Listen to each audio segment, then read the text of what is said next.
Good afternoon. It is me again, Ryan Belmore, owner and editor of What's Up Newp. I was just counting, and I think this is our 9th or 10th candidate that we are interviewing.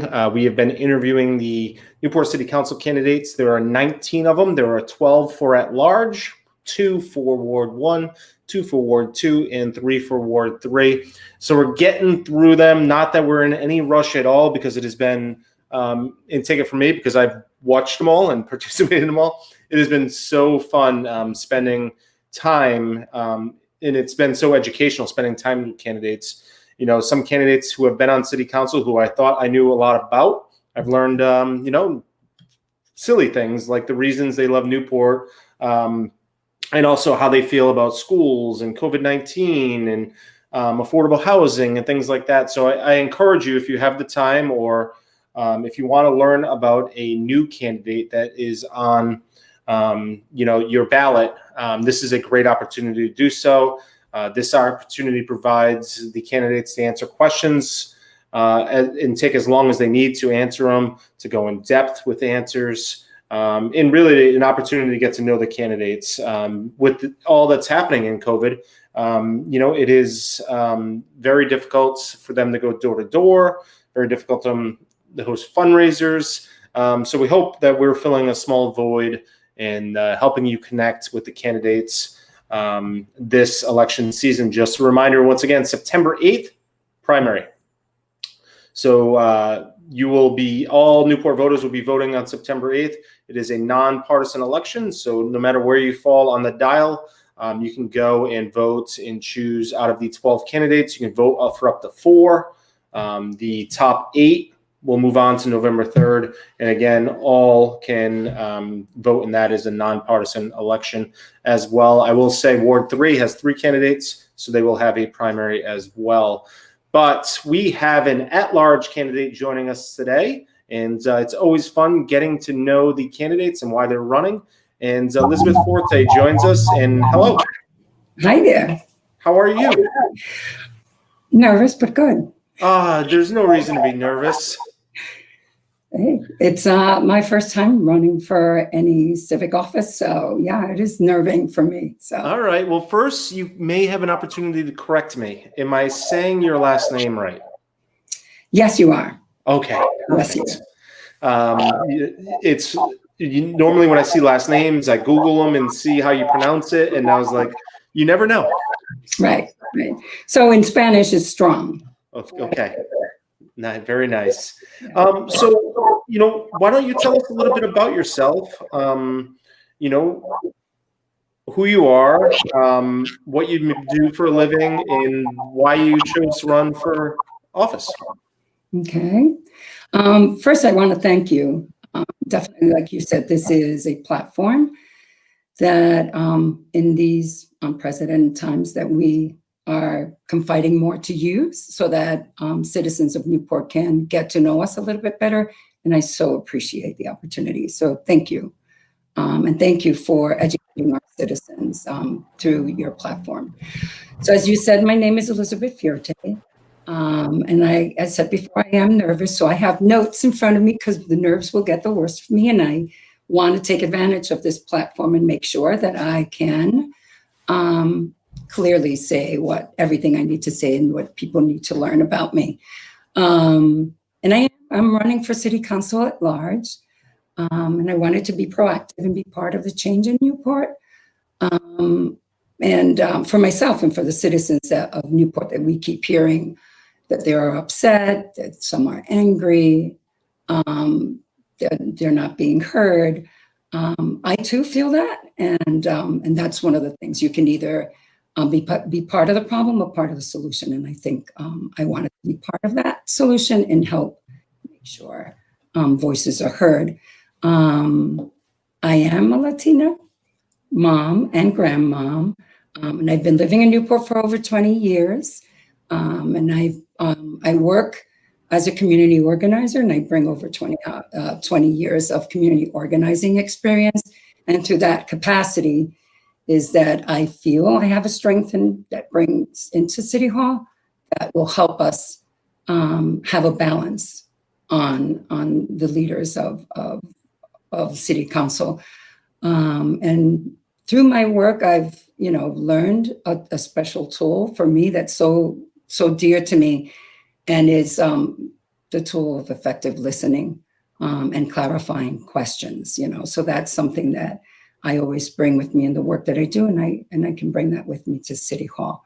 And another tool is that you don't commit to finding solutions by yourself. You find solutions together as a team, and that is something that I want to bring as well. What kind of feedback have you been getting since you declared your candidacy at the end of June? A lot of support, believe it or not. I was like, no one knows me, or those that do know me support me, of course, but I'm receiving a lot of feedback. They feel I'm a strong candidate for it. And years of people telling me, you should run. And after over 20 years, here I am running, more so now than ever. And, you brought it up that, one of the reasons you're running is, and you hear it a lot, is that people don't feel like their voices are being heard. Can you provide a little background on that? Definitely. And when I mean people's voices are not being heard, I'm speaking about those citizens that are marginalized, have been disenfranchised, because we have residents from all different spectrums, from economically, socially, racially, and not all voices are heard equally. And that's what they feel. And I want to prove to them that this can happen, that all voices have a right to be heard. And how do we do that? And be that driving force to make sure that we're hearing those that are not being heard. And how do we do that? We have 12 candidates running for at-large this year, another 7 running for the wards. Do you feel like, or what's your opinion on why we have so many people running this year? For some of the same reasons that I've mentioned, and for some of the reasons that, some of them do believe they bring the strength of knowing how to solve a lot of the problems. And I can't say that, but I can say is that I have some ideas, and I would like to help find the solutions, the best solutions for everyone, for the city and for our citizens, working together. And we're going to probably, I imagine, go through a lot of those ideas as questions are asked and answers. And, we'll make sure we get to everything. But first, let's start at what's on the top of everybody's mind when they probably wake up in the morning, or what they're hearing about all day, and that's COVID-19. What do you think the job you think the city has done with COVID-19? What do you think they can do to prevent outbreaks? Should they further enforce restrictions? Should they enforce restrictions? COVID-19 and its impact on Newport. First, I want to acknowledge our city councilors and those volunteers that have been brave and been out there handing out masks. Because it's one thing to stipulate, wearing of masks, but to lead by example in wearing them and being out there, reminding folks to wear it is something to be proud of. So, the city was proactive in initiating, wearing of the mask. We must follow what the experts are saying, and the Rhode Island Department of Health is saying wearing mask does prevent the spread, right? It protects you, but it also protects others. And we must follow that. The only thing that I foresee is that, we did a resolution. We didn't think about how we can enforce it, or, at faith-based, we just decided, okay, let's just stipulate this and have everyone wear it. But as you can see, there's pros and cons, and people that, feel they should not wear them, or other people are saying we should all be wearing them. And one of the things that I like is that the city was proactive in protecting us, the citizens of Newport, and that's how I see it.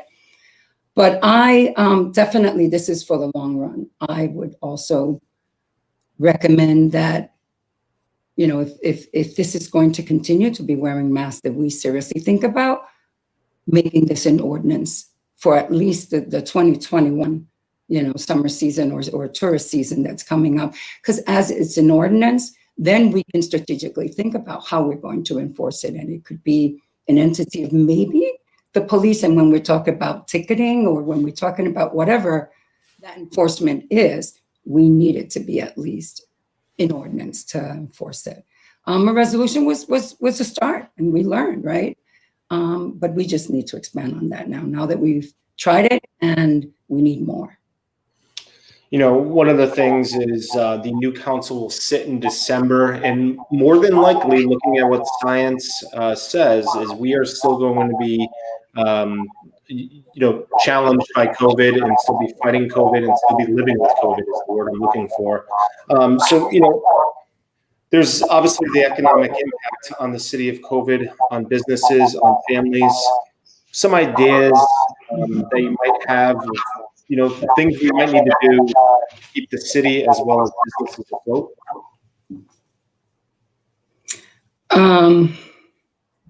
Definitely, we need to do more.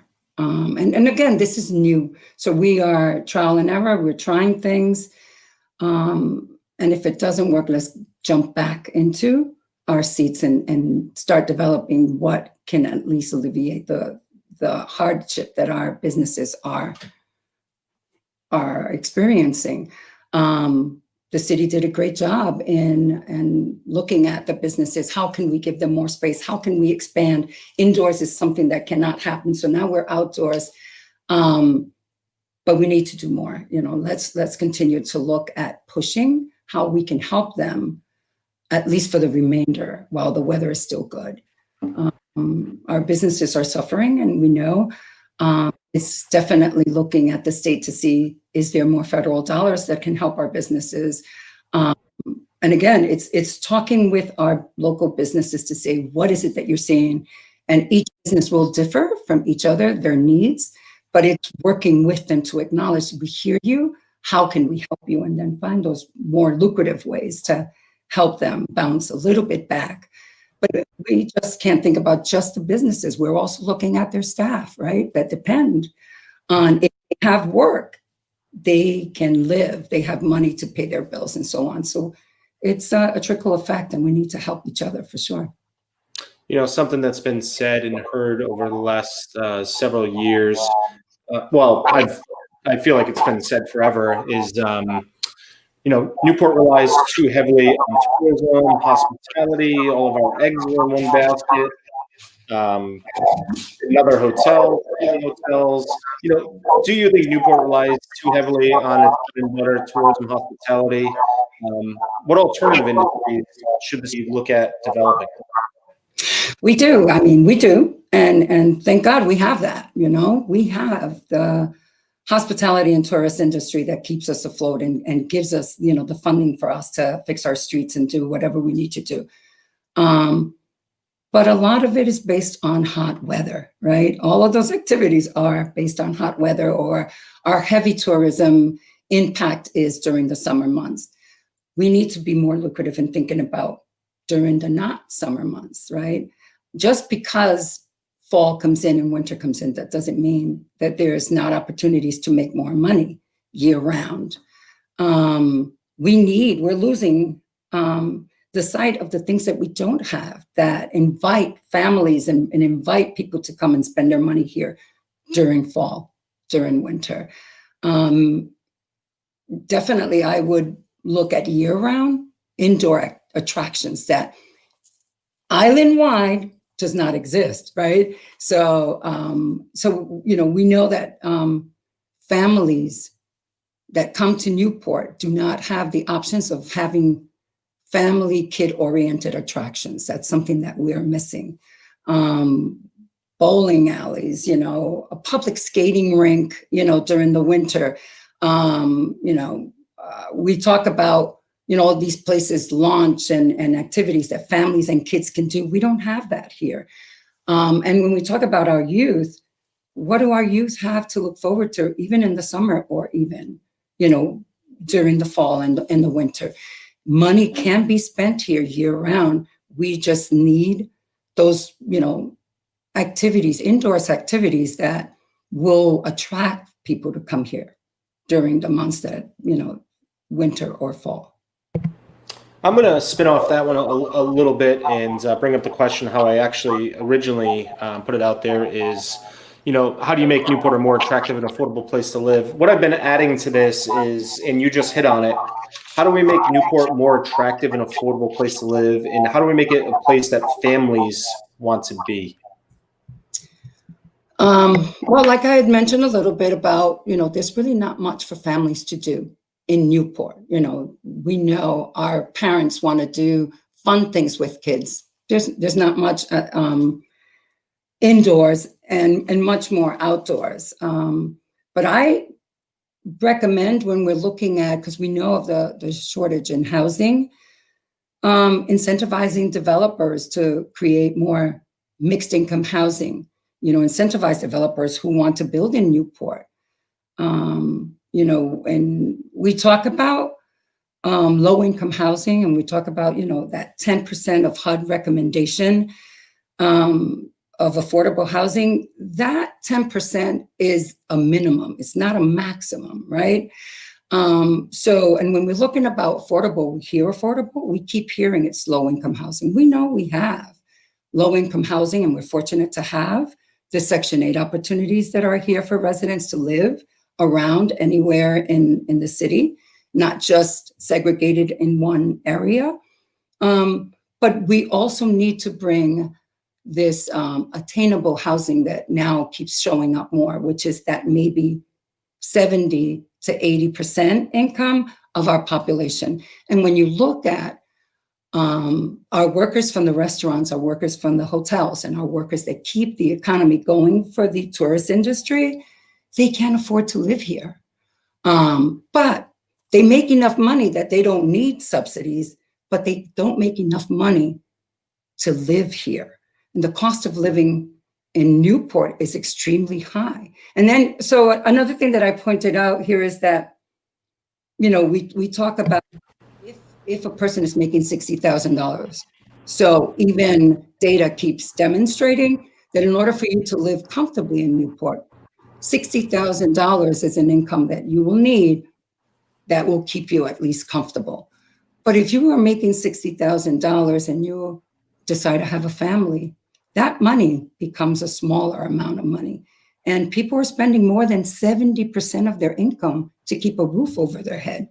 That's not something that we should be, proud of. We need to find attainable housing, and it could be, incentivizing developers that want to build here. How can they do that? Also incentivizing them, looking at if they want to build high-end housing, right?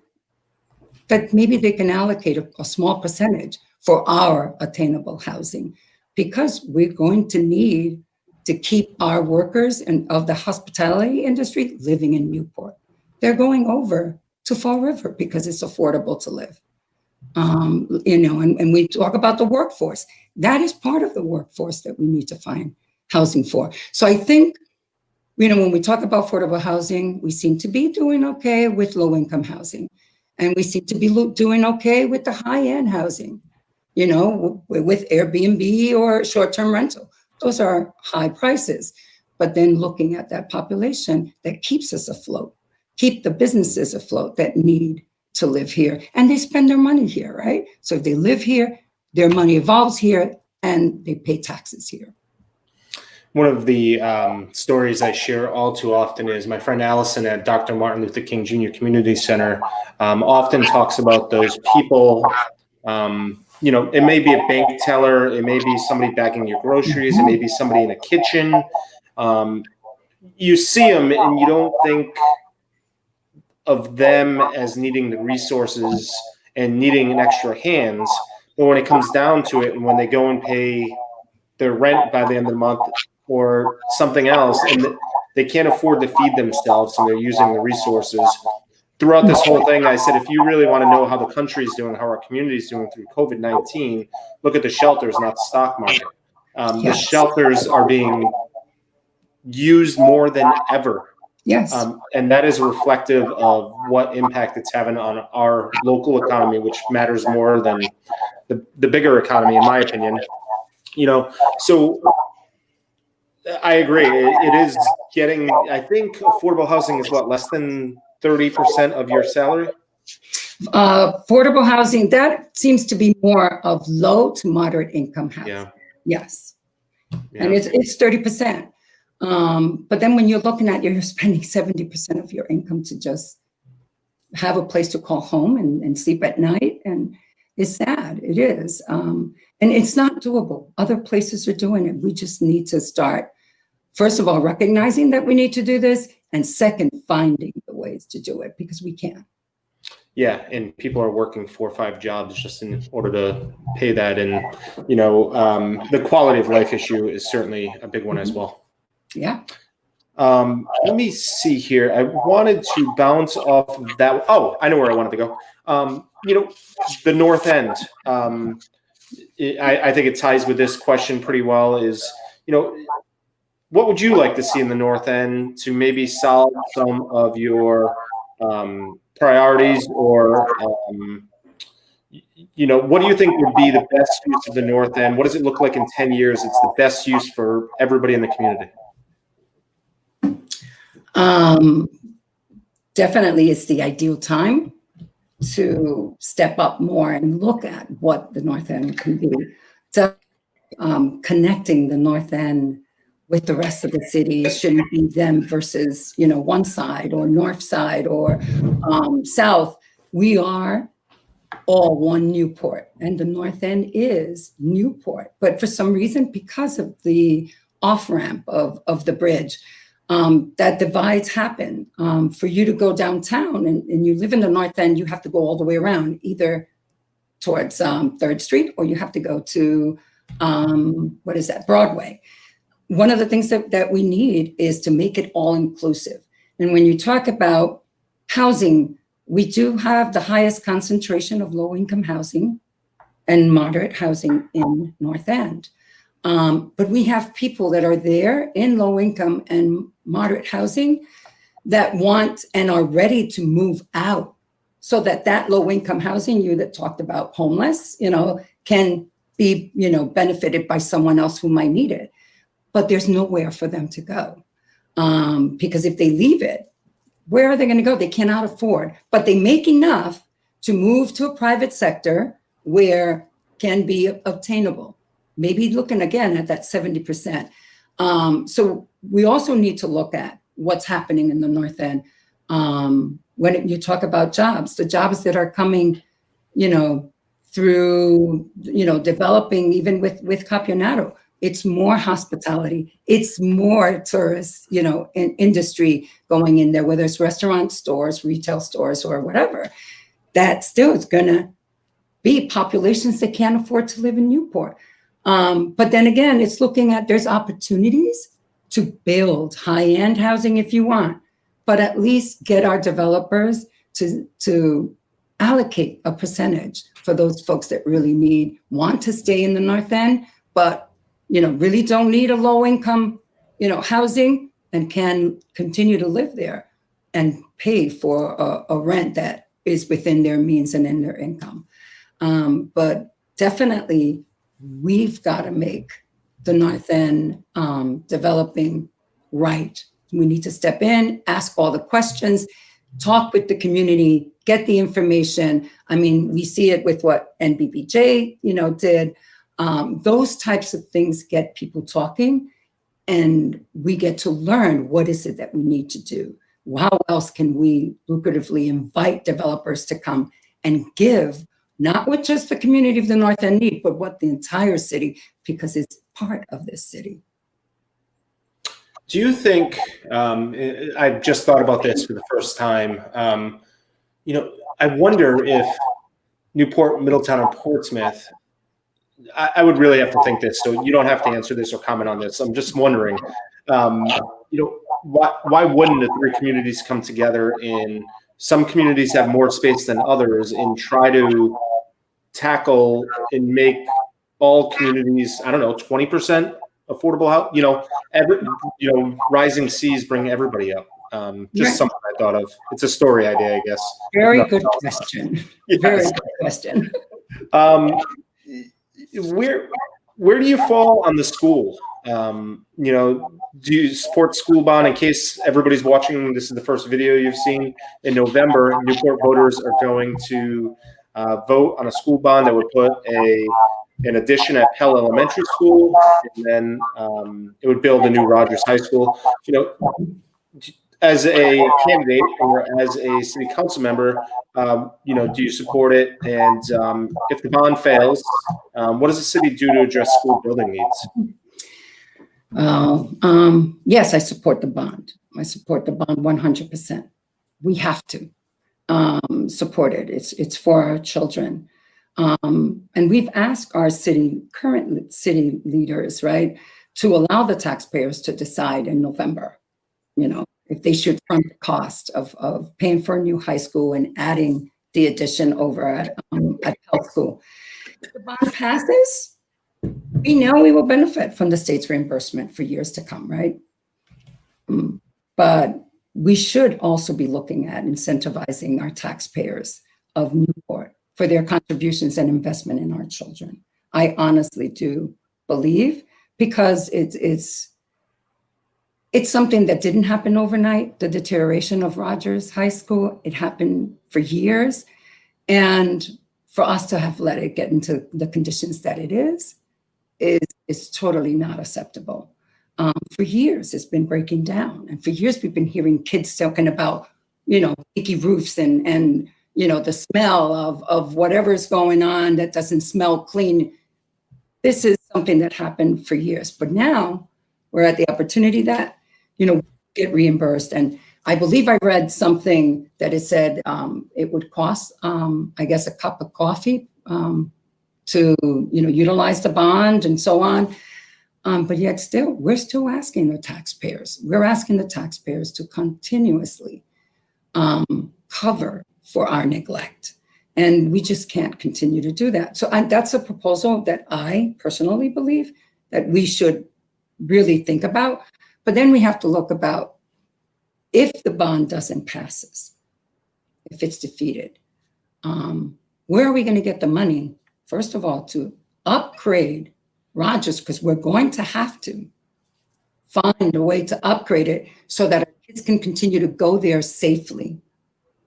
And then we still have the dilemma of Pell School, that our kids don't fit. They're busting out of the seams, like people say, right? We're going to find that money. It's going to cost us a big penny to really support those two.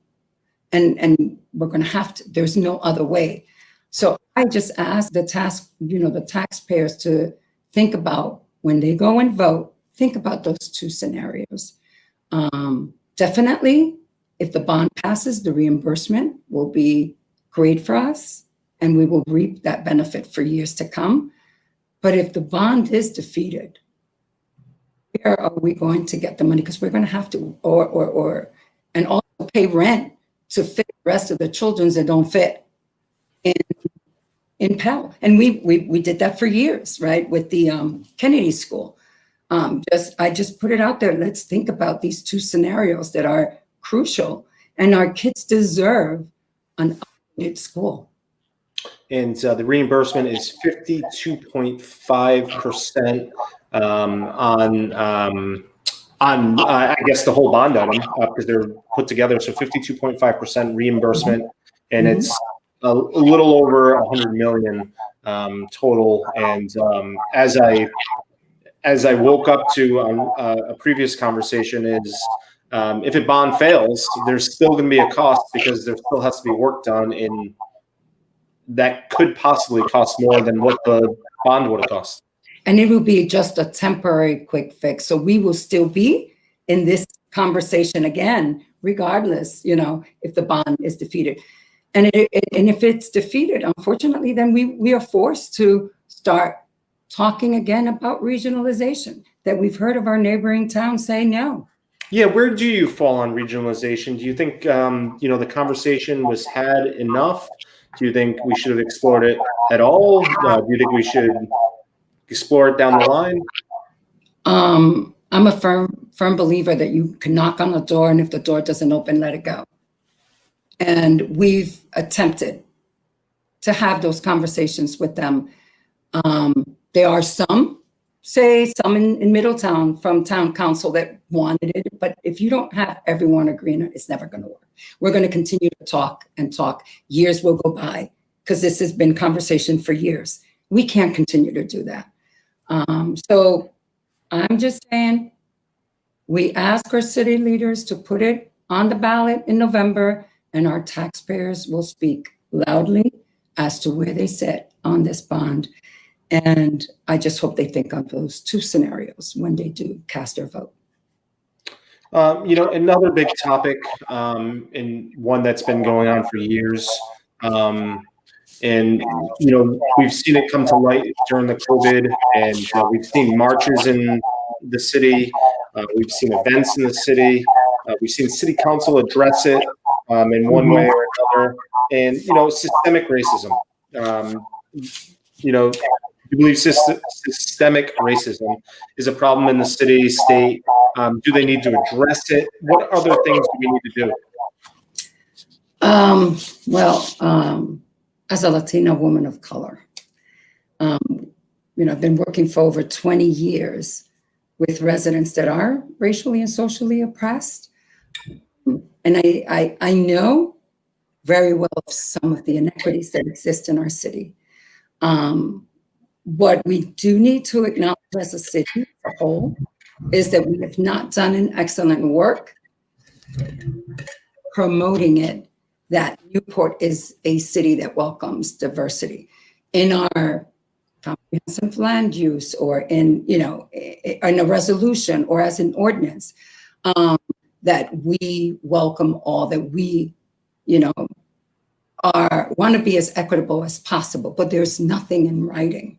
And I do want to acknowledge, we have affirmative action, and we do have affirmative action, and we have equal employee opportunity, but that's not enough. We need something from City Hall giving guidance on how we practice equitable decisions here.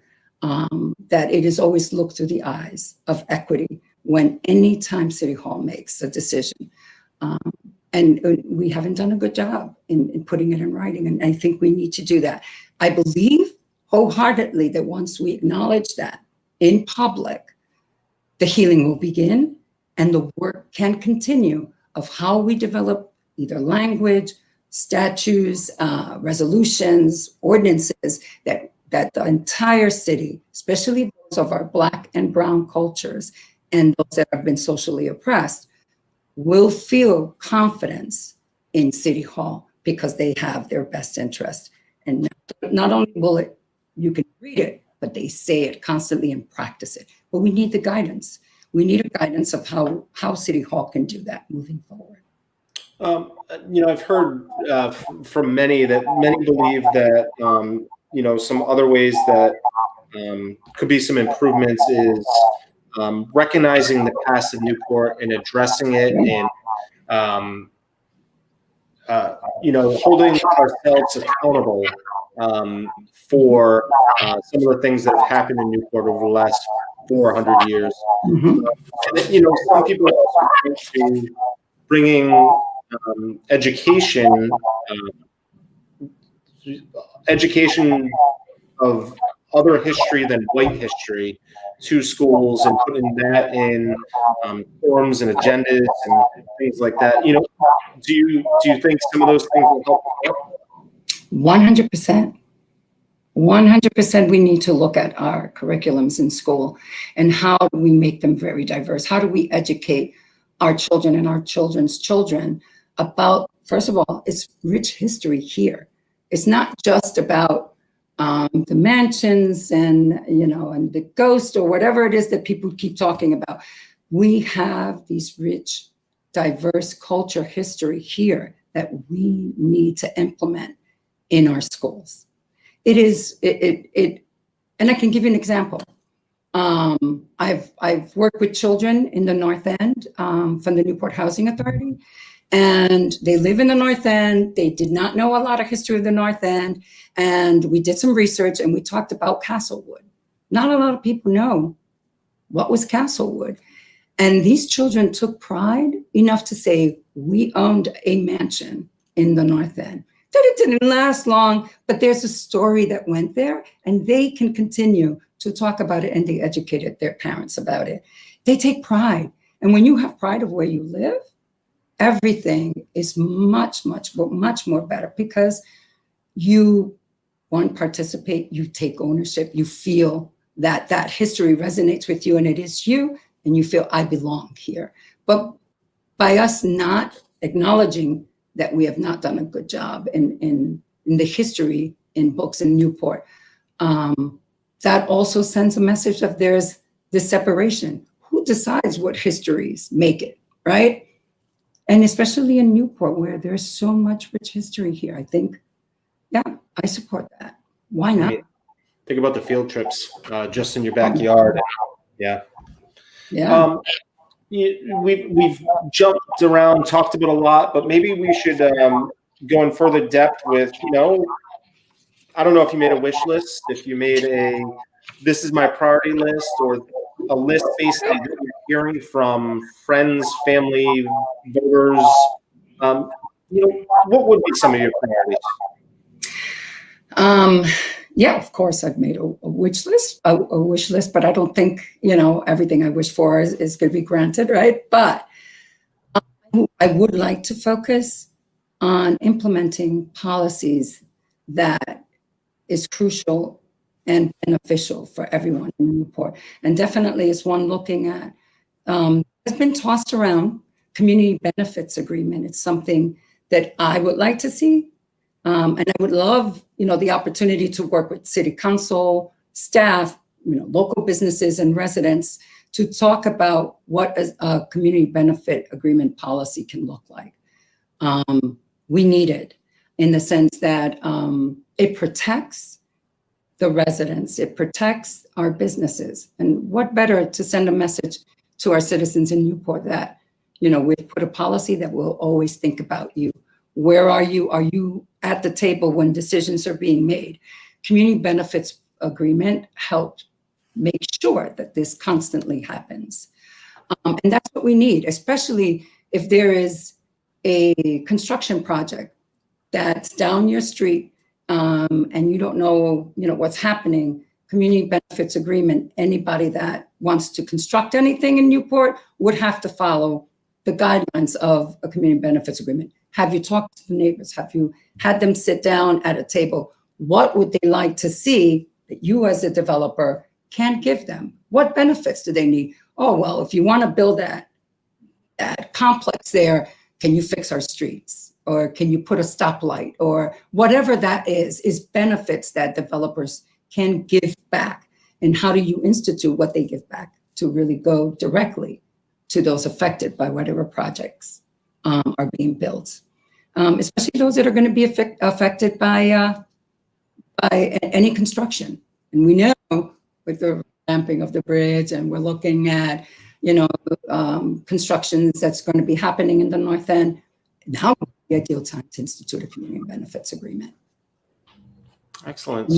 So that's one. That's one. It's all right. I just wanted to make sure. That's one. And the attainable housing that we've talked about. Definitely let's sit down and tackle this, because it's a need. It's not just a need for those that are working here, for me, for my kids, for my neighbors. It's a need. We all love Newport. We want to continue to stay here. So let's look at that. If that is a need that is being overlooked, we need not to be overlooking it anymore. We need to talk about it and find ways of how we can obtain some attainable housing, affordable. And again, I'm not looking at low income, because everyone gets confused. That's why attainable housing is the new word, which means is you don't make enough for those high end, and you make enough not to be considered low income for subsidies, but you need that security that you're able to pay that rent over your head, but pay for food, pay for a baby if it comes along, and so on. So that's something that I would love to tackle. And then another thing is the inequities, looking at what policies we can put in place that will help heal whatever has been happening about, that some people have left behind, marginalized, disenfranchised. It is true. Let's look at how we can stop it, recognize it, and put things in place to prevent it from happening. All right, those are three. You got all three in there. One of the things that we've been bringing up in some of these things, I don't know if they come up in a charter review, but it could. Charter review, what would you like to see addressed? A lot of the times we've been talking about government roles and how the city is run. For example, making a strong mayor, a city manager, changing the title of mayor to council president instead, term limits, 4-year term for council members instead of 2-year terms, all of those things. What do you think about doing a charter review and changing some stuff up there? Definitely 2 years is not enough to complete tasks put before you as a city leader. I would support a 4-year term. I might be hated for what I'm going to say, but I would love to see someday that the mayor is elected by the people instead of a vote. I remember a few years ago, it was believed that the highest go-getter would get the mayor's seat. And then, we saw that the vote within the 7 councilors determined who would be mayor. And I think being transparent and being a democratic, process, I think electing your main leader should be the voice of the people. And again, that's my personal view. I don't want to get hated for that, but that's what I believe would definitely should happen, that our mayor is elected by the people. So charter review is a yes. Look at some of those things, maybe update them, change them. Let's see here. If you were on my side of the table, this is a 2-part question. What question would you like to see each candidate answer for at large? Just 12 of you, 11 plus you. And also, I've been adding in addition to this is, what question as a voter do you think people should be asking of the candidates? You can mix, mingle, do whatever you want, but what would you like to see candidates answer about their candidacy? Well, it's a tough question.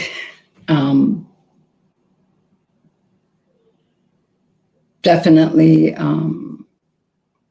how do we make the city, what would be their voice and view of making the city of Newport be an inclusive city for all, and what they truly would change in policy? I would like to know what policies they would put in place. Because the idea is, you look at the racism, but it's putting the policies in place that will prevent the racism from happening.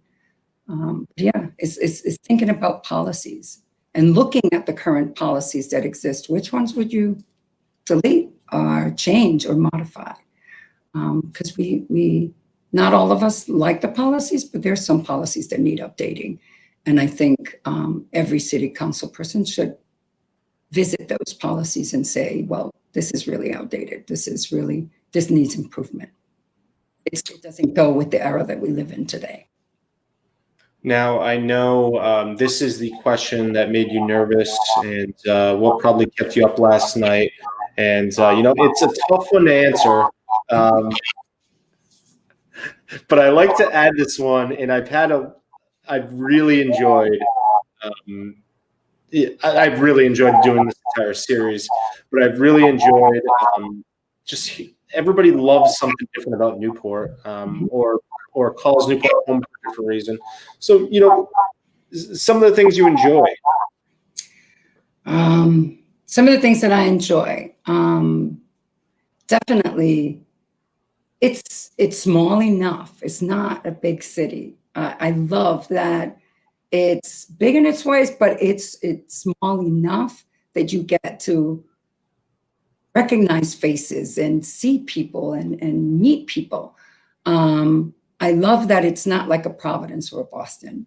You know, being a native New Yorker, born and raised in the Bronx, it's totally different.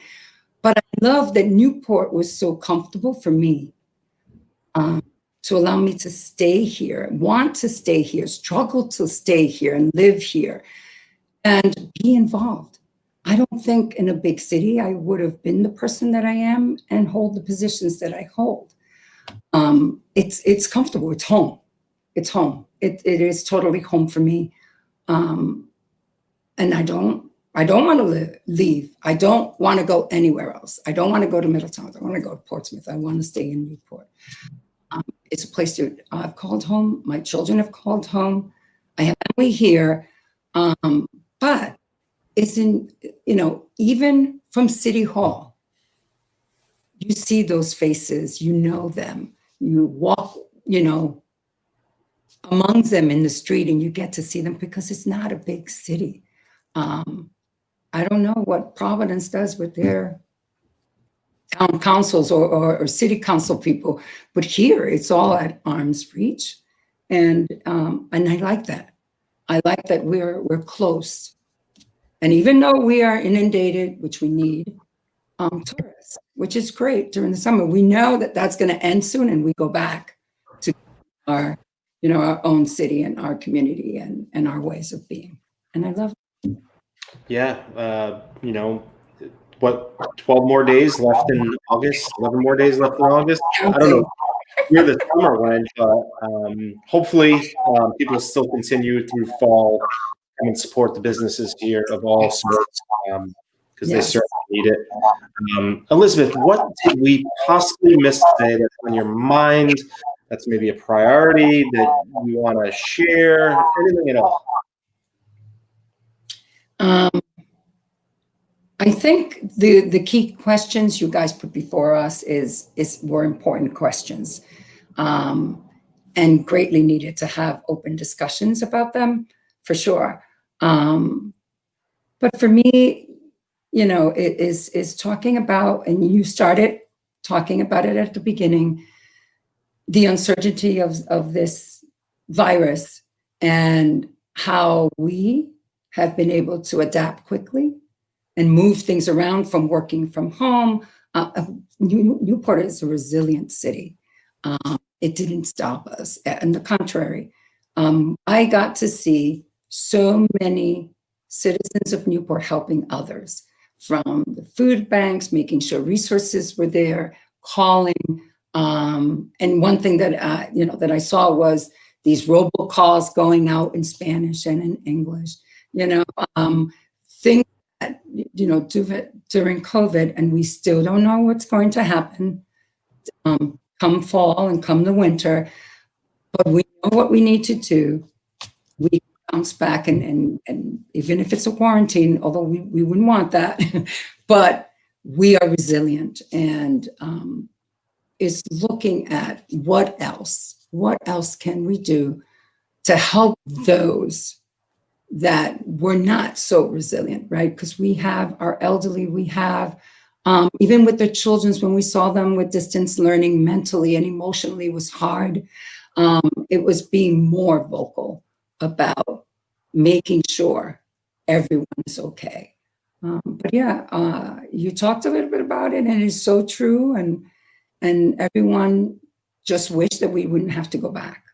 But if we do, let's make it better. We did great, but let's make it better. Yes, and I say there's a sliver in any tragedy or challenge, and you know, you mentioned the Spanish robocalls, and you know, if we didn't have this happen, when would have we ever gotten there as a city and done that? Yes. Virtual meetings online, Yes. you know, emergency food banks, and you know, so we have to look at some of those things as positives that have come out of this. It's okay to see positives in tragedy, and And, the city has been forced to adapt to this in a very rushed way. And hopefully when this is all over, Spanish robocalls always go out. Of course. And they do. I want to clarify. Yeah. They do go out for our children's and our families in the school system. So I wanted to make that clear. Yeah. This was, and this was good. It was good that we included our non-English speaking population here in Newport. So that's a start. And like you said, it is a positive, a great positive that we must continue to grow and make better. That's all. Excellent. Anything else we missed? We covered so much. You're going to continue to ask me questions. That's what it is. No, I don't have any other questions. I think I asked you every question that I had for you, and you did a great job. I couldn't even. Thank you. Yes, it's been a true pleasure. I'm just making sure. Yeah, I asked you all of the questions. So really, this is a last chance here in case we missed any topics, or if you have any last final words. Okay. Again, I thank you early about this platform. Not everyone will understand that I'm frugal, and hearing what was happening in the news about, our postal service and delivery of bulk mail and so on. And I'm frugal, and I saved trees and this was a perfect way for me to introduce myself. Can't afford lawn signs, right? But I was able to participate in this. And then there's one this evening, but it's more platforms like this that I really hope continues. And the one that Alliance for Livable Newport also puts on, great platforms to educate our citizens. I love it. And even through virtual, right? Even through Zoom, and it worked out well. So I hope moving forward, when it comes to, next elections and so on, that we continue to offer more of these opportunities. And we're bringing the information to the people. We just need them to consume it. Yes. If please do not go on September 8th or November 3rd and just pick names because it rhymes with you. Please be informed. Please listen to the different candidates. Watch all 19 of them if you can. Read their profiles, read their survey results, call them, email them. Just please be informed. That's all I can say. Thank you for doing that. What would your kids or grandkids want everybody to know about you? Wow. I'm resilient, and I ask a lot of questions, and I challenge them, definitely. It sounds like something kids would say. Elizabeth, what is a way people can get in touch with you? Yes, definitely. My email is first and last name for my 4 children @gmail.com, and definitely call at my phone number, cell phone, 401-835-4235. Feel free to reach out to me and ask questions. I might not know all the answers, but we can find them together. Excellent. Well, it's been a true pleasure talking. First time we've met. It's been a true pleasure talking with you today, and you did a great job. You made it easy.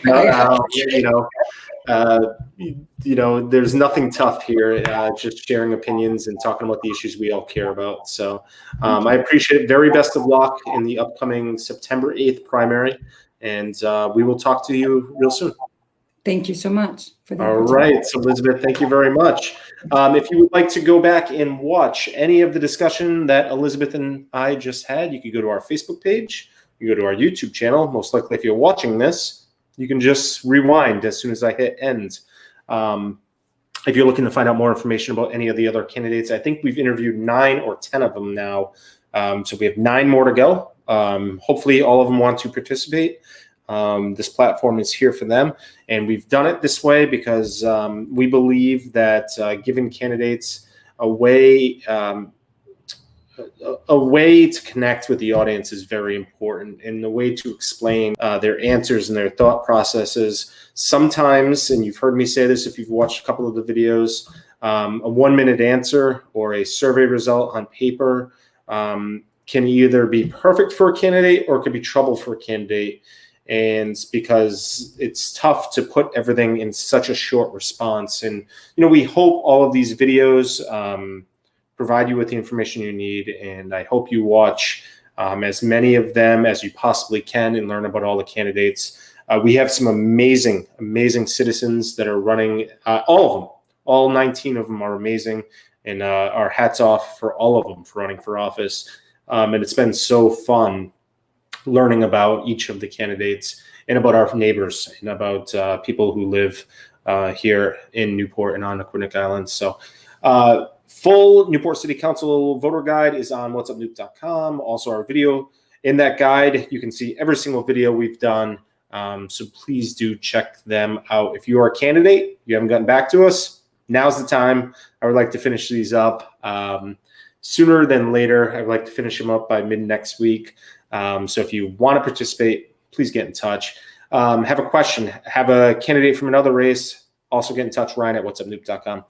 I want to thank you for watching, and that's going to do it for us today. We will be joined tomorrow, which is Thursday, August 21st, and we will be joined by Susan Taylor as well as Angela McCalla. Susan Taylor is running for at-large. Angela is running for Ward 1, and those are coming up tomorrow at 11 a.m. for Susan, 5 p.m. for Angela. All right, that's going to do it for us today. Have a great evening.